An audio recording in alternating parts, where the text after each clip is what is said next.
از 6000 کیلومتر از حساب صاحبکاران و اهالی بنیاد و تجدید گردیده. حالا این اقدام نیک با مرام ادامه دارد. با استفاده از فرصت به همه صاحبکاران و مردم شریف تاجیکستان برای سهم ارزنده در تجدید و ساختمان راه‌ها، بنیاد مؤسسه‌های اجتماعی بخصوص مؤسسه‌های تحصیلات تا مکتبی و میانه عمومی و دیگر کارهای آبادانی و بنیادکاری از صمیم قلب منتداری بیان می‌نمایم. صاحبکاران و مردم تاجیکستان بسیار باننگ و ناموس هستند.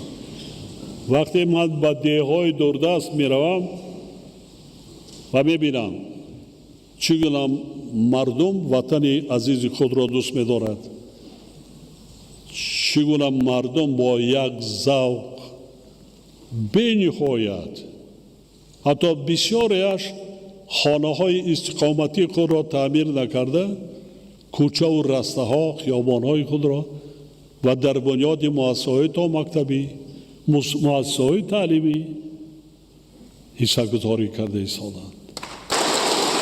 انا همین که باشد محترم اعضای حکومت و وکیلان مردمی، وظیفه جانی و ایمانی ما شما صادقانه با این مردم، انم که با مردمی با ننگ ناموس صادقانه خدمت کردن است.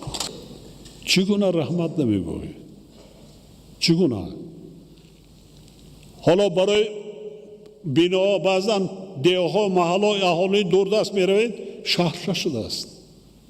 خانه های مردمی کم بیزاید را تعمیر کردند، در دیوالاشان را درست کردند، کوچه ها و رسته ها، چراغان، اسفالت پوش، مکتب، مؤسسه تا مکتبی، کارخانه دوزندگی، تولدخانه، حمام، قصر فرهنگ، نشان، پرچم. در بسیار شهر نایار نه نشان است نه پرچم. احسن به چنین رئیسان جماعت، رهبران شهر نایار و پیش از همه مردم شریف تاجیکستان. در برابر این ضرور است که کمیته معماری و ساختمان، مقامات اجرایی محلی، حکومت دولتی و دیگر ساختارهای مربوطه تشبس‌های سازنده صاحبکاران را در سمت بنیاد انشاءات اجتماعی، استحصال و انفراستراکچور همه‌جانبه دستگیری کرده، رعایت حتمی قاعده و معیارهای شهرسازی و ساختمانی را تأمین نمایند.